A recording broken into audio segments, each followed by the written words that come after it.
Hello friends, it's Suzi Perez, founder and owner of Vinmaps, and I recently had the opportunity, great fortune really, and pleasure to speak with and interview Shae Frichette, co-owner of Frichette Winery, a boutique winery out of Eastern Washington State's Red Mountain American Viticultural area. And although our last video actually focused on the overall winery, Frichette Winery, I was quite intrigued by the Sashay line of wines, which is entirely the vision and creation of Shae Frichette. So this video is entirely devoted to delving further into what makes Shae tick as a winemaker, entrepreneur, business owner, as well as all about her Sashay line of wines. Here we have her beautiful Rosé of Merlot and her Reserve Syrah. So pour a glass of something tasty and kick up your feet, relax and enjoy. Cheers. Hey, Shae Frichette. You created Sashay Wines in 2016 after you attended the Celebration of Women in Wine.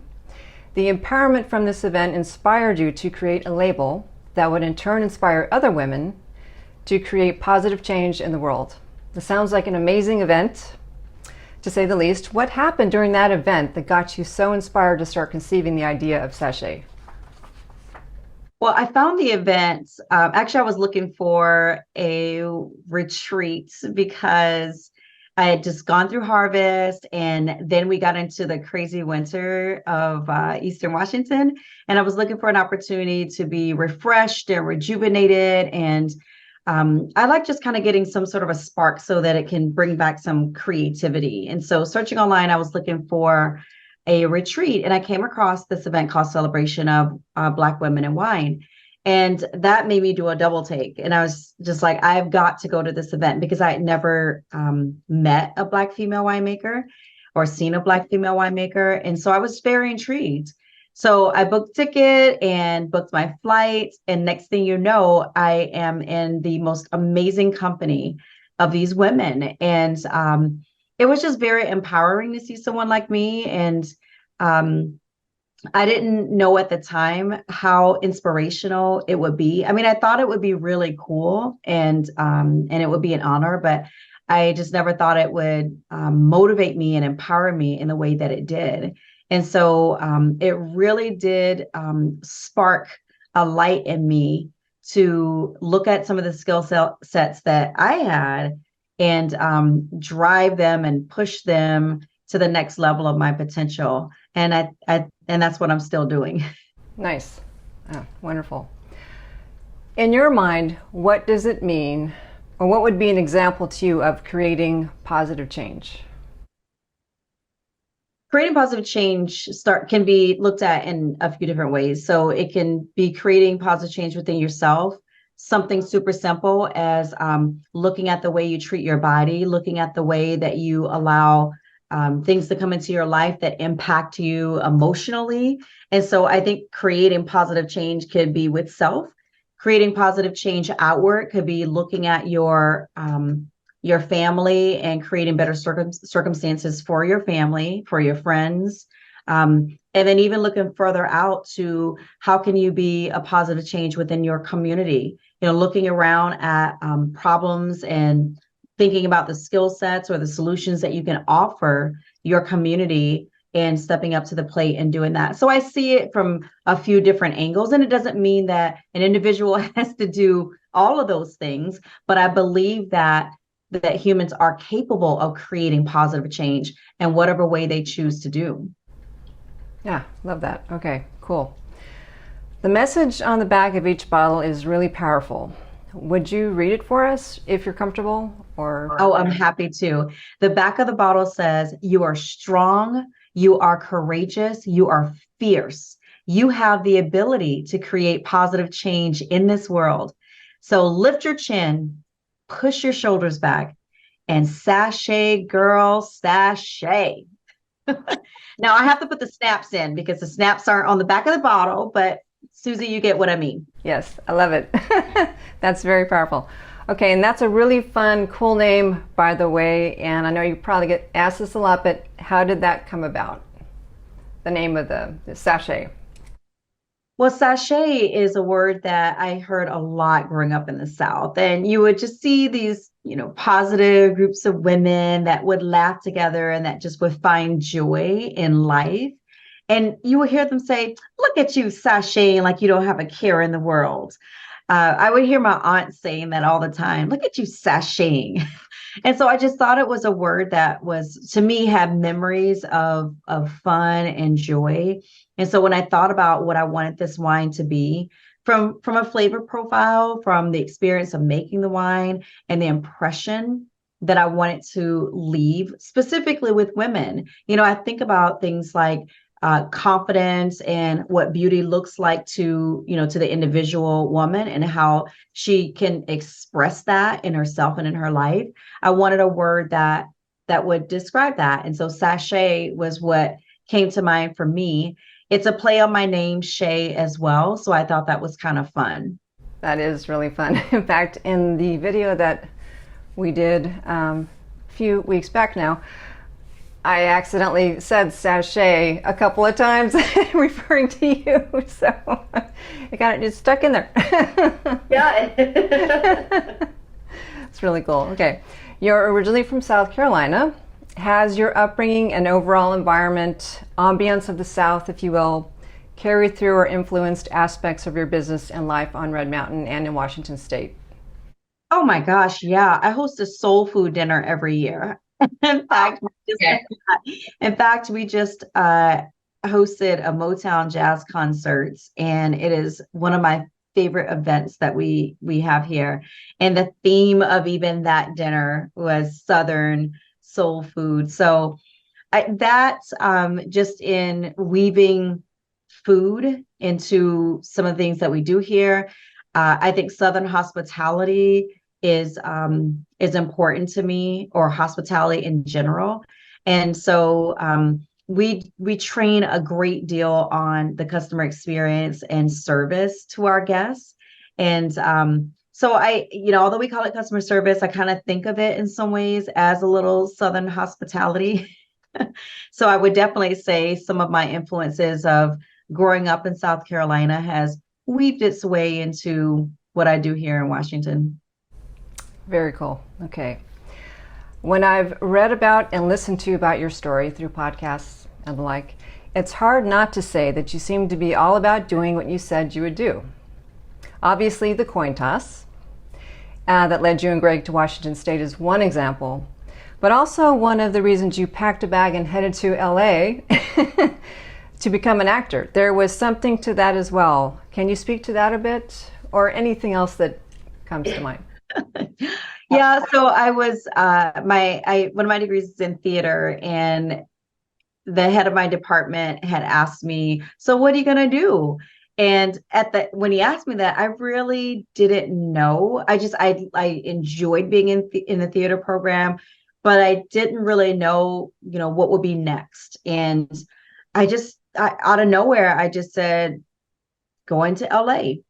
The other option, I guess, would have been New York, but I mean, it was too cold. I graduated in December, and yeah, it was too cold. So when I said I was going to LA, he said, "Oh my God, that's great. What an amazing place to be." And not even a week later, I had so many of my of the other students in my department coming to me going, "Hey, I hear you're going to LA, break a leg." And so I was just like, "Oh my gosh, now I have to go." Everybody says I'm going, and this thing I said has just kind of spread. So I kind of have to go now. So that's what led me to LA. Cool. Now, in your life, though, there at the winery, or just as things come up in life since then, many, many years, fast forward, is that something that you find, walk your talk, if you will? Is that something important to you? Walk the talk important to me. I would say that the way it shows up for us, when you look at things like our values, we have that listed in our employee guidebook. And we talk about things like the way you treat other people. And we also talk about family, because we are a family friendly winery. And so you'll often hear in our tasting room, if we know that someone's parents are celebrating a birthday or anniversary, or there's a family trip someplace, our entire team is just like, family's important. Let's get you out of here. Or, hey, I know that you guys, your family's in town. Why don't you bring them to the winery so that we can spoil them and you get that opportunity to still see them and be with them. So walking the walk and talking the talk. I think if we say something is important to us and important to the culture that we are creating, in our winery and tasting room, then we best be making sure that we're demonstrating that. Wow, beautifully said. Okay. Prior to launching the Sashay line, you were already seemingly at full capacity in your responsibilities at the winery. What made you want to take on another project with the Sashay line? And how does this all shake out in terms of roles at the winery? Have roles evolved a bit through time? Like with you and Greg, for instance, or? Well, it's interesting because, we're a small business, and early on, before we even opened, we talked about roles. We looked at every role that we thought would exist in a winery and tasting room and a small vineyard. And we just kind of looked at our skill sets and interests, and we assigned one of us to those. And we also talked about what would happen when one of us would cross over, meaning like one of us would kind of stick our noses over. That was not as collaborative, but more just like, well, I want this to happen just because. We just talked about what would happen. And so we came up with a saying called stay in your lane. And what that means is, when it comes to things like hiring and promoting, I oversee that. I oversee our team and operations and tasting room. And so I collaborate and ask for Greg's feedback and opinion a lot. But when it comes to making the decision, then he stays in his lane. And so we looked at how to divvy that up. I mean, really, when it comes to overall production, then that's Greg's lane. And what that means is like when there's something big happening, we had some challenges in our barrel room, and it wasn't, oh, Shae has to figure that out. It was just automatic. Like that's something Greg's figuring out. So he was actually helping me with something on the vineyard side, but he was just helping me. He wasn't accountable for vineyard operations. He's accountable for production. And so it just didn't even have to be discussed on who was going to take care of that, because that fell in his wheelhouse and he's accountable for it. So the hats have changed, have kind of changed a little bit as we've added things into our business. We have the dialogue on who will take over and what needs to shift from a plate, if it's something we need to hire out or bring someone in for. So we have those, we have that dialogue and strategy sessions and try and plan those things before they happen, so that neither one of us are crazy overwhelmed. But when it comes to things like Sashay, I mean, that was a project that, I was so stoked and just excited for, and still am so enthused about, that it was going to happen. I mean, it was just one of those things that I found a passion for, that I just had to do. And during the time of launching Sashay, there were other things in our business that really weren't happening. We were ramping up our production, but we weren't at the size we are right now. So I had the capacity to do it. So a lot of things just kind of fell into place when I launched that label. Interesting. Okay, now on the wine. The rosé was the first wine, correct? And then? Yes. Okay. And the Syrah, can you talk a little bit about that introduction and how that all came to be too? Yeah, so rosé comes along quicker than the reds that we make, because we have a barrel aging program of 18 to 24 months. And rosé, if I'm harvesting it in, August, technically now I can have that in bottle by the end of the year. I've changed the process just a little bit now, and so it takes a little bit longer for making the rosé. I toss it in a barrel for a little bit, just as a style that I'm trying with the rosé. So the Syrah took a little bit. And so although it was a part of the plan and a part of this project, it just took a little more time. And so I had the really cool opportunity to launch them at different times, which I thought was a lot of fun. The labels are both beautiful labels, but different. And so it gave me the opportunity to provide undivided attention in the launch of the Sashay Rosé, which is a Rosé of Merlot. And I had a really good time just kind of focusing on that as a launch and making that a big deal. And then once I kind of got that going, then it was time for the Sashay and the Sashay Syrah. And so, that kind of deserved its own. I mean, look at the label behind me is the label for the for the Sashay Syrah. And over here, oh, there is the bottle and the label for the rosé. So you can see they're both phenomenal, just phenomenal prints, and each deserve their own opportunity to shine. And so I think I was very blessed that I had the opportunity to do that.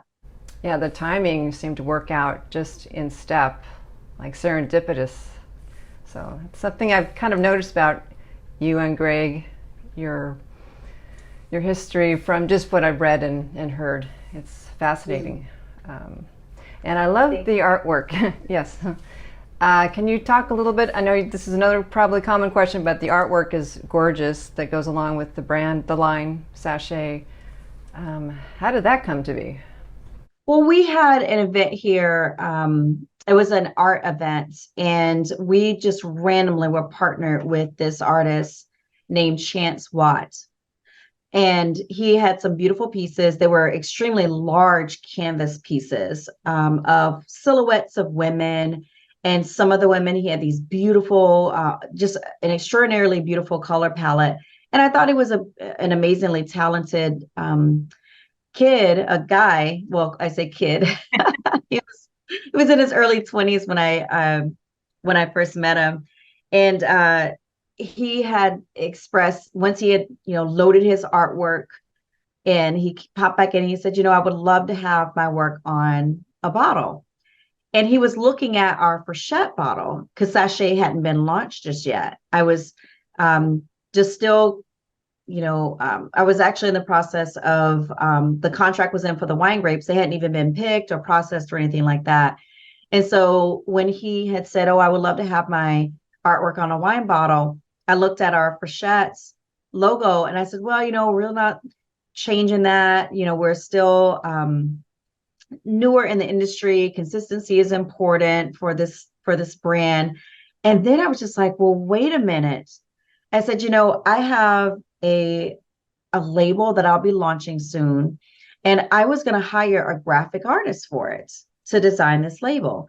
And I said, if you could paint what's in my head, then you've got the job. And so I met with him a couple days later over coffee. It was about a 2-hour meeting. And I just told him what I was looking for. He asked questions. I was describing face, figure, colors, and he asked some great questions. And he came back with the Sashay Rosé label. And I absolutely loved it.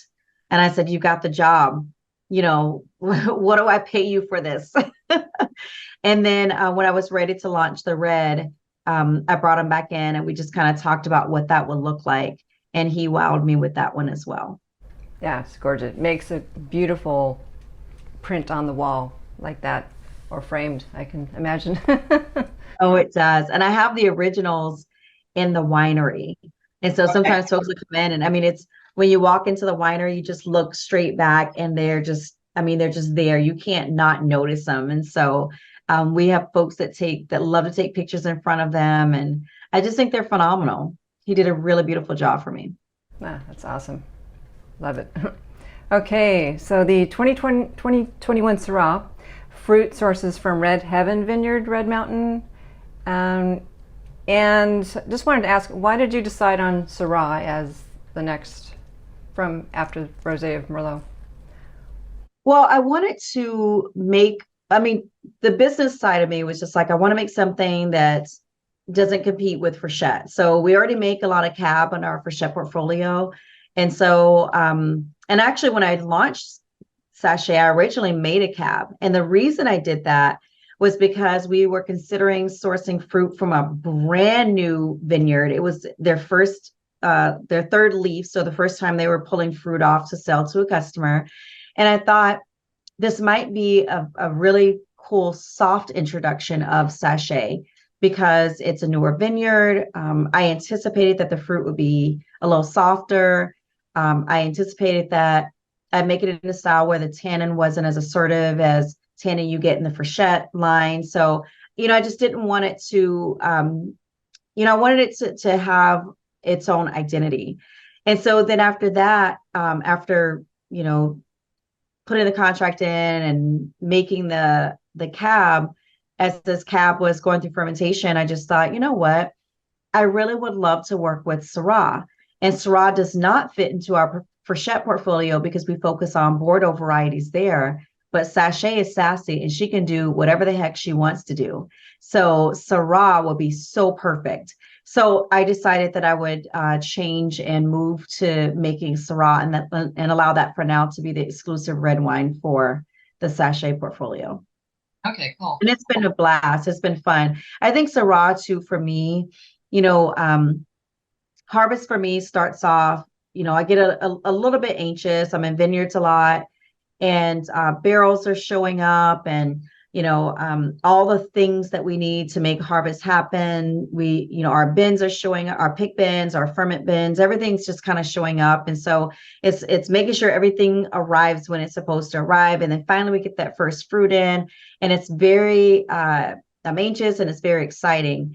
And then I get into harvest and I'm looking for, results. And I know there's a long runway, but I'm just kind of looking for show me something. Syrah comes in and I get kind of some instant gratification because the color extraction you get pretty quickly versus what you get from Merlot. So almost right away, you can just see the color from these skins. And to me, that's exciting. And I kind of feel like, man, Syrah, you're talking to me, you're working with me. Like we're seeing some things. And so, it's one of the most exciting varieties for me that I get to work with.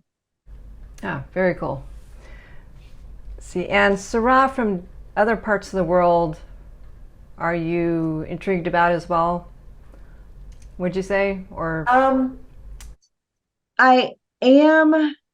I think for me, what has really caught my passion and has really been exciting for me is Syrah from Red Mountain and Syrah throughout the state of Washington. I do drink wines from other parts of the world.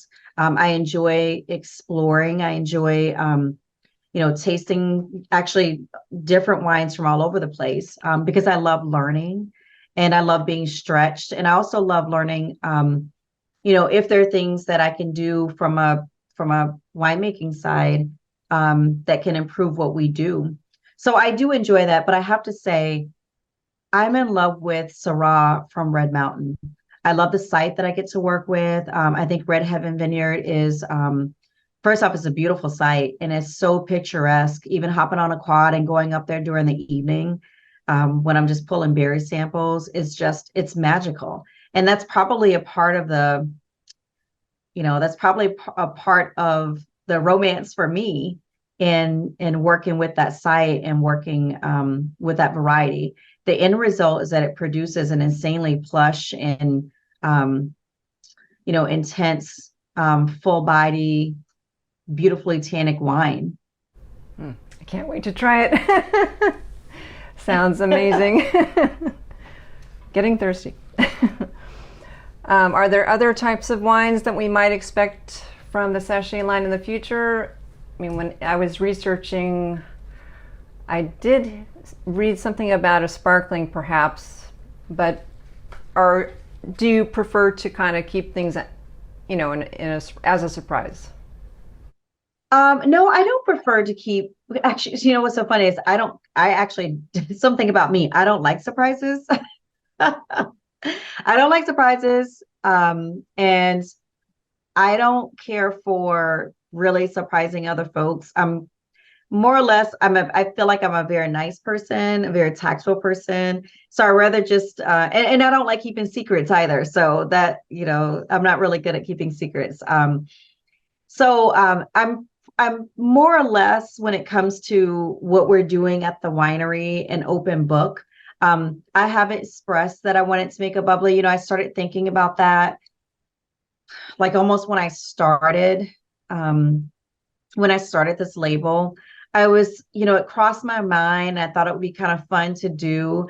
And I just never really did it. I've never made sparkling before. I've never even been through the process. I've never live seen the process other than watching it on video. And so I think there was a little bit of intimidation there of, well, I need to, learn how to do it, versus taking that large of a risk, that large of a financial risk in doing it. But I actually wish I would have moved on it earlier on. And now there are so many beautiful sparkling wines made in the state that I'm almost thinking I just drink what my friends are making around the state of Washington and just leave it at that. Interesting. That's really cool. Huh. All right. So is there a particular number of cases you're striving for with the sachet line, would you say? I mean, you're making upwards of 3,000 or 3,500 cases now, just Frichette in general, yes? Correct.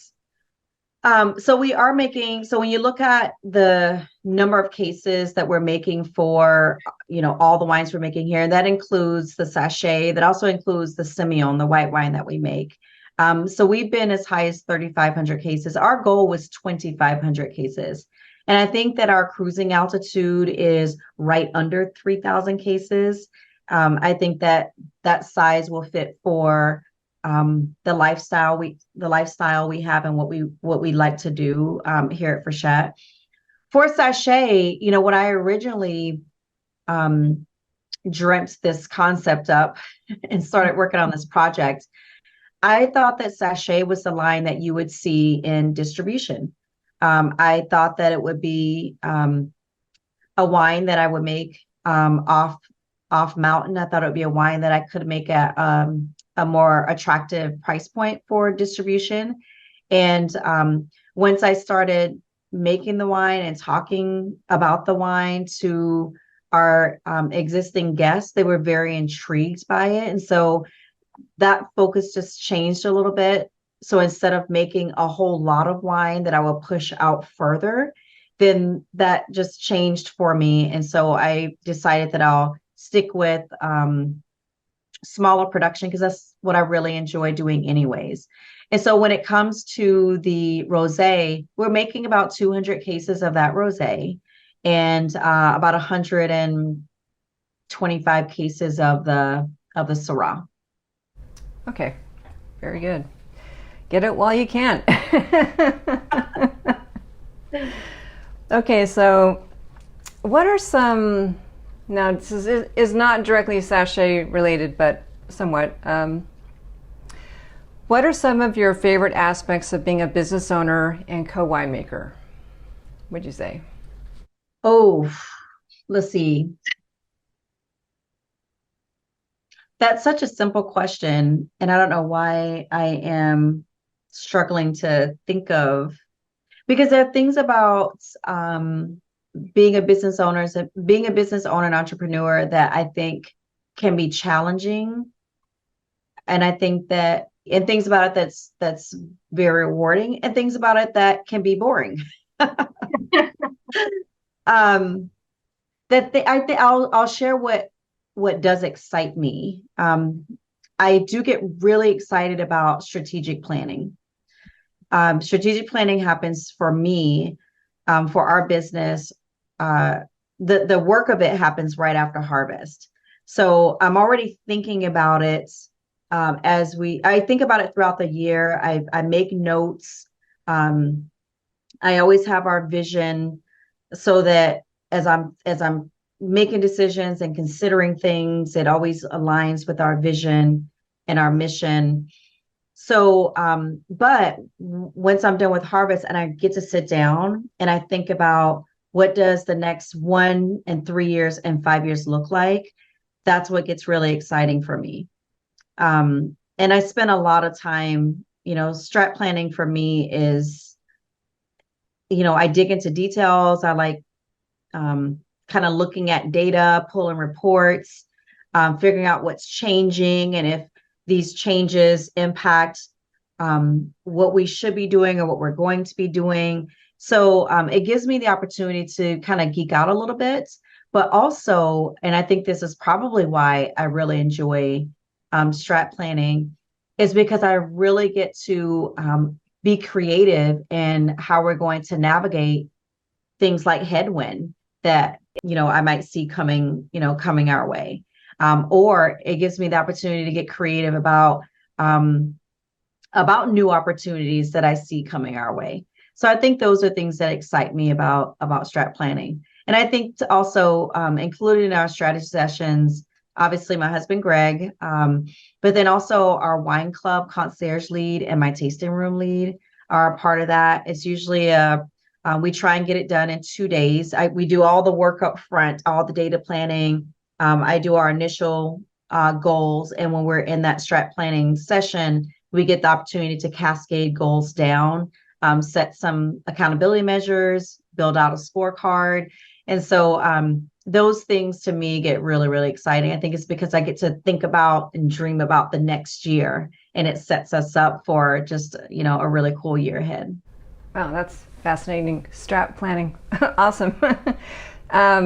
So part of that feeds from your past many years ago in IT leadership training and that sort of thing. Yes, or?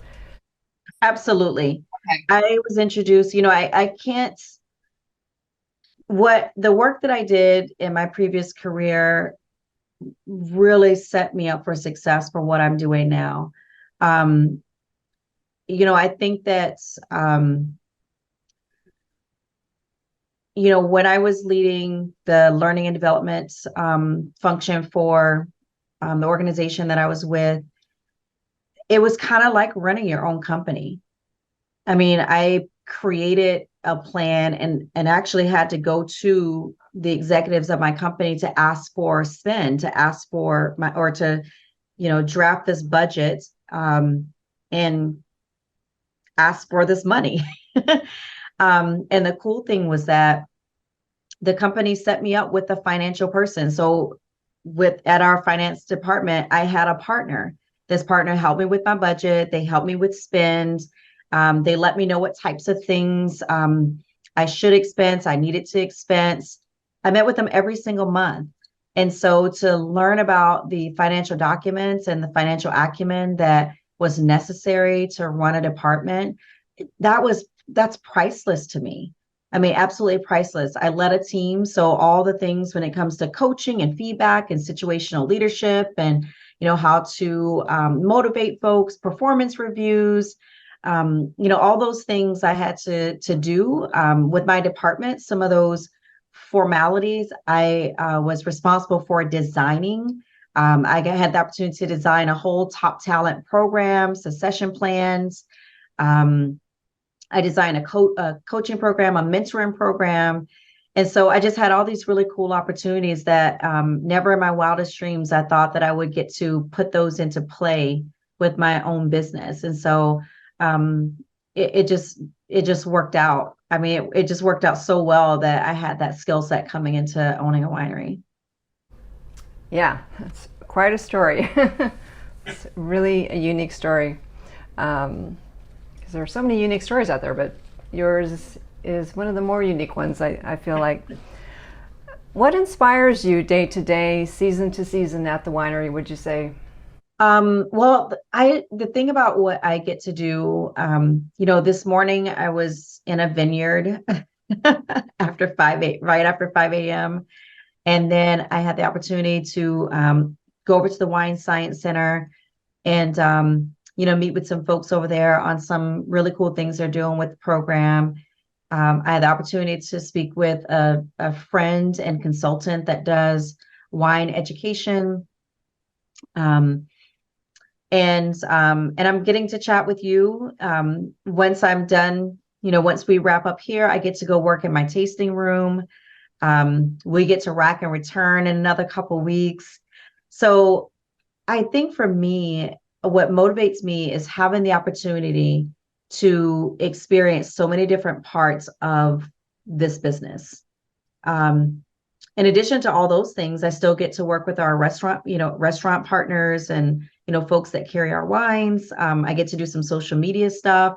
And it sounds like, oh my God, you're a business owner that just wears a ton of hats that all business owners wear. And I think a lot of that is true. But the biggest thing is I'm a person that really, I really enjoy change. I was talking to my husband, Greg. I was like, oh my God, we've lived here longer than I've in my adult life have lived anywhere. You know, since, even in college, I was in one dorm and then I wanted to go to another dorm and then I wanted to move off campus and I wanted to move to a different neighborhood. And, when I moved to LA, I lived in LA and then I moved to the Valley and then I moved to Huntington Beach. And then, so I really enjoy change and I embrace change. And so I think that's why I enjoy doing the different components of this business, and that motivates me. Our guests motivate me as well. We have some amazing folks that come through our tasting room. We have a phenomenal wine club. A lot of our wine club members have become family, and and they come in and ask about us. We know things about about them, and so that's really cool. Nice. Okay, so from a business standpoint or just in life, how do you perceive, and I'm going to coin it, so-called challenges or obstacles as they arise at the winery or otherwise? How do I deal with them, or how do I see them? I mean, it just seems like some people, okay, there's an obstacle that comes their way and they kind of freak out a little bit, and there's like they're reacting, right? In reactionary mode. So that's kind of what I mean. How do you, when you see something coming up that perhaps you didn't expect, for instance, how do you try to manage that or deal with that? Well, I try to anticipate a lot of things. And I don't, in a lot of cases, not every case, but in a lot of cases, I don't feel like there's only one solution. I don't feel like there's only like one right way to do something or handle something. And so I think that mindset is a little bit freeing, because when there's a problem that does arise, it's not like there's one perfect way to do it. It's like, well, we can think of something. There's 100 different ways we can resolve this.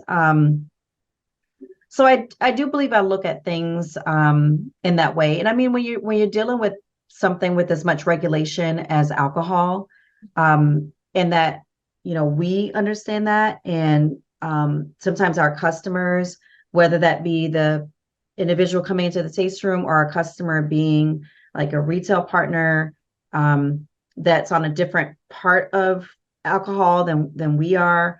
Sometimes there are things that they may not understand, and it may look like those things are a problem. And for me, it's just like, oh, well, let's just figure out how we can do this within the boundaries that we have to be in, because there are a lot of different ways that we could still, do things. So I think having that mindset might help. It's not that we are the, that every single problem that has ever come our way or my way, that I've handled the way that I wanted to. I do enjoy spending time reflecting. In fact, when I was in the vineyard this morning, and I'm glad I actually get to articulate this, because I was thinking it when I was in the vineyard. I was thinking about self-care, and I was because I kind of caught myself smiling as I was pulling some cluster samples, and I was like, wow, I wonder if like this is a form of self-care for me, because where some folks might not, you know, like the heat that they're feeling because I'm, it was starting to get warm, or some folks might not like, you know, the spider that's right there, or like the hearing the crunching of leaves or the sound of tractors.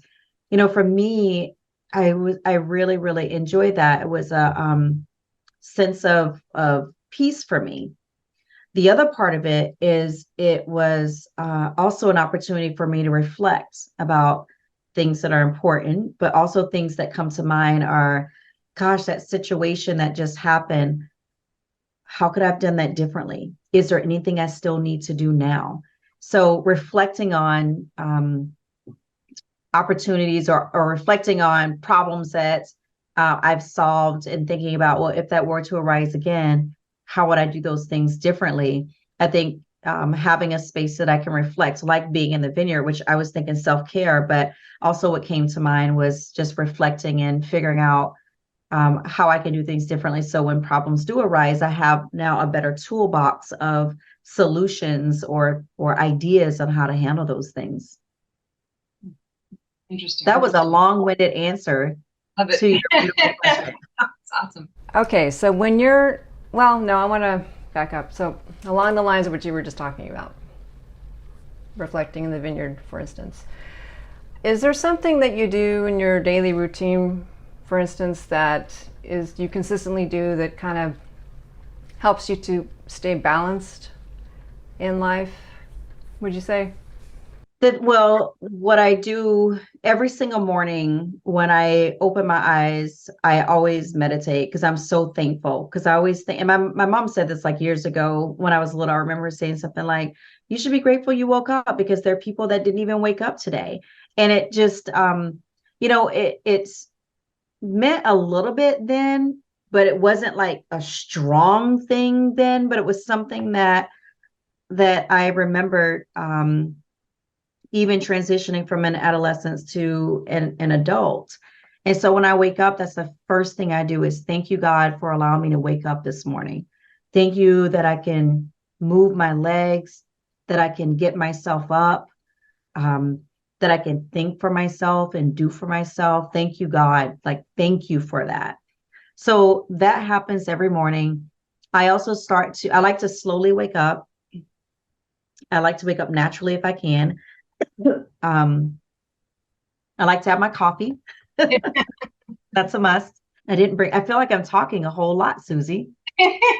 Well, I love it. So I pray every morning. I have coffee. Greg brings me coffee every morning. That's something his dad still does for his mom, and they've been married over 50 years. I think about my day. So one of the things I do, which I don't know if this is like healthy or not, but I like to look at my schedule the week before, then the night before, and then the morning of. So I go to bed knowing, because I have to know, like, do I need to be up early? What's my day going to be like? If I need to make any changes or tweaks. And then when I get up that morning, it's just a reminder of what am I going into? Okay, so what is, totally different question here, what is one of your favorite wines these days, just in general, like, when you're sitting out with Greg in the back, for instance, or in the evening? I never thought that would be a hard question because, people usually have like a favorite candy bar or or a favorite cocktail but I'll tell you some wines that I've had lately. The Chenin Blanc from Kiona. It's a consistent, solid, beautiful, crisp wine, a little bit of residual sugar. Damsel has some beautiful wine. She's a easy drinking red blend that I enjoy. Her Medusa Syrah is beautiful. La Chalet makes a beautiful Riesling that I recently had. Anything from Fidelitas. Charlie took us under his wing when we first started. And I've loved this wine. They're incredibly consistent. Tim and Kelly Hightower make some really cool wines up there. Let's see, we had an industry event the other night. I'm trying to think of some of the other wines that I tried that I really enjoyed. I think I saw that like on Instagram or something. There was like a reel that you did. Oh yeah, the corn we were playing cornhole. Yeah. Fun. Yeah, we hosted that industry event. But there's a lot of just Cosolari has a solid rosé up there, and then they have their Shining Hill red is beautiful. So we drink a lot of wines just from Red Mountain, like from our neighbors, a lot of really beautiful wines throughout the state of Washington that we just, we get. I'll get to see Lacey and Charlie Liebecker from Cardis. So I'm excited to get to try some of their wines. Hopefully they bring some with them. I'd hate for those wine folks to come visit me and not bring any wine, but I'll have to follow up with you on that. Cool. Well, is there anything else that you would like to add regarding the Sashay line or anything that comes to mind? I think for Sashay and for Frichette, I would say it is really cool that we get to do this in this state. Washington State has been a phenomenal state of beautiful wine grapes to work with, really phenomenal people to work with from all throughout the industry, from our growers to, other winemakers to somms. It's just been a really cool, it's a really, really neat industry full of knowledge and full of a passion for sharing knowledge. So it's fun for me to launch Sashay as one of those products in Washington wine. And we'll see if I make that sparkling. We'll see. Right on. Okay, well, thank you very much, Shae, for this. It's been awesome. And I'm going to stop the recording now. Okay? I so enjoyed hanging out with Shae Frichette and learning a little bit more about her. I actually found our conversation to be very inspiring, and she's so genuine and easy to talk with, and what an inspiration, what an inspiring story, I feel like. So if you enjoyed this, which I hope you loved it as much as I loved it, please give us a like and subscribe. This really helps to support what we're doing here at Vinmaps Studio. And stick around for the next one, which will be, the next video will feature me tasting through these two lovely Sashay wines. So for now, cheers, and thanks again for watching.